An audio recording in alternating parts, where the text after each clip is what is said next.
नमः शिवाय।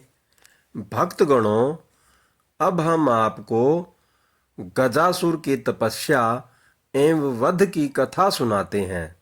57वां अध्याय, पंचम खंड, श्री रुद्र संहिता, शिव महापुराण। सनत कुमार जी बोले, हे व्यास जी, अब मैं आपको भगवान शशि मोली द्वारा दानवराज गजासुर के संहार की कथा सुनाता हूँ। गजासुर महिषासुर का पुत्र था। जब गजासुर को यह पता चला कि देवताओं के हितों की रक्षा करने के लिए उसके पिता महिषासुर का वध कर दिया गया है, तब उसे देवताओं पर बड़ा क्रोध आया। तब गजासुर ने देवताओं से इसका बदला लेने के लिए घोर तपस्या करनी आरंभ कर दी। काफी समय तक गजासुर ब्रह्मा जी को प्रसन्न करने हेतु तप करता रहा, परंतु ब्रह्मा जी वहां प्रकट नहीं हुए। इधर दूसरी ओर उसके तप की ज्वाला धधकती जा रही थी, जिससे देवता चिंतित हो उठे। गजासुर की तपस्या से दग्ध होकर सभी देवता ब्रह्मा जी की शरण में गए और उन्हें गजासुर की तप की अग्नि से जलने की बात बताई। तब ब्रह्मा जी गजासुर को वरदान देने के लिए गए। गजासुर ने ब्रह्मा जी की स्तुति कर उनसे महाबली और अजय होने का वरदान प्राप्त किया। तत्पश्चात ब्रह्मा जी उसे वर देकर वहां से अंतर्ध्यान हो गए।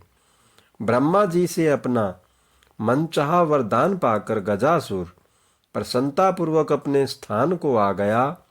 वरदान पाकर वह गर्वित महसूस कर रहा था। उसने चारों दिशाओं में अपने राज्य का विस्तार करना आरंभ कर दिया था।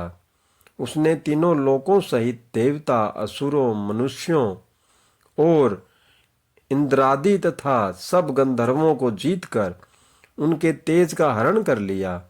उसने सभी को बहुत परेशान किया। पृथ्वी पर रहने वाले सभी ऋषि मुनियों, तपस्वियों, साधु संतों और ब्राह्मणों को गजासुर दुख देने लगा तथा उनके कार्यों में बाधा डालने लगा। इस प्रकार गजासुर अपना राज्य फैलाता जा रहा था। एक बार वह भगवान शिव की प्रिय नगरी काशी में जाकर वहां सबको सताने लगा। तब सभी देवता मिलकर भगवान शिव के पास गए और उनसे हाथ जोड़कर प्रार्थना करने लगे, हे भक्त वत्सल, हे कृपा निधान, उस गजासुर नामक दैत्य से हमारी रक्षा करें। देवताओं की प्रार्थना मानकर भगवान शिव सबकी रक्षार्थ अपना त्रिशूल लेकर गजासुर का वध करने के लिए पहुंचे।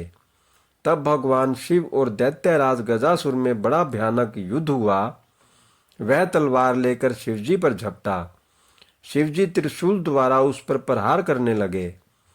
अंत में देवादिदेव भगवान शिव ने त्रिशूल का वार किया और उसे त्रिशूल के सहारे ऊपर उठा लिया। इस प्रकार जब त्रिशूल ने उसके शरीर को भेद दिया, तब अपना अंतिम समय निकट जानकर दैत्यराज गजासुर भगवान शिव की आराधना करने लगा और शिवजी को प्रसन्न करने हेतु उनकी स्तुति करने लगा।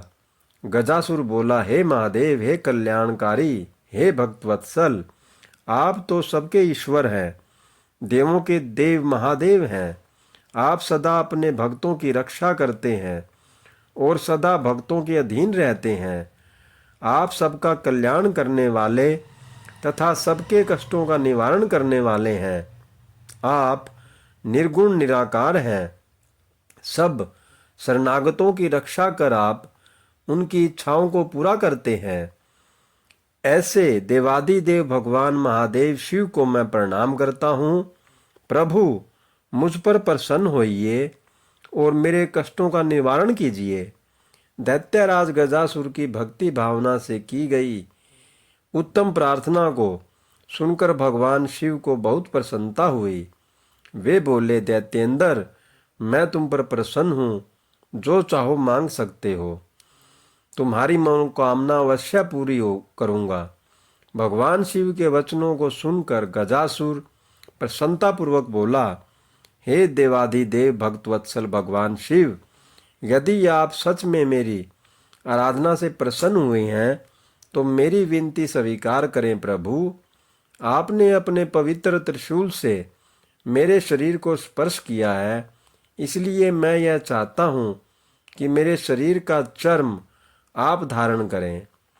भगवान, आप सदा मेरी खाल का ही ओढ़ना धारण करें और आज से आप कृतिवासा नाम से विख्यात हों। भगवान शिव ने प्रसन्नतापूर्वक दैत्यराज गजासुर को उसका इच्छित वरदान प्रदान किया और बोले, हे गजासुर, तुम्हारे शरीर को आज मेरी प्रिय काशी नगरी में मुक्ति मिलेगी। तुम्हारा शरीर यहाँ मेरे ज्योतिर्लिंग के रूप में स्थापित होगा और कृतिवासेश्वर नाम से जग प्रसिद्ध होगा। इसके दर्शनों से मनुष्यों को मुक्ति और मोक्ष की प्राप्ति होगी। यह कहकर भगवान शिव ने गजासुर के शरीर की चर्म को ओढ़ लिया और कृति वासेश्वर ज्योतिर्लिंग की स्थापना की, जिसके फलस्वरूप वहाँ काशी में बहुत बड़ा उत्सव हुआ। सब देवता बहुत प्रसन्न हुए। तत्पश्चात भगवान शिव वहाँ से अंतर्ध्यान हो गए। ओम नमः शिवाय। हर हर महादेव। जय शिव शंभू। जय भोलेनाथ।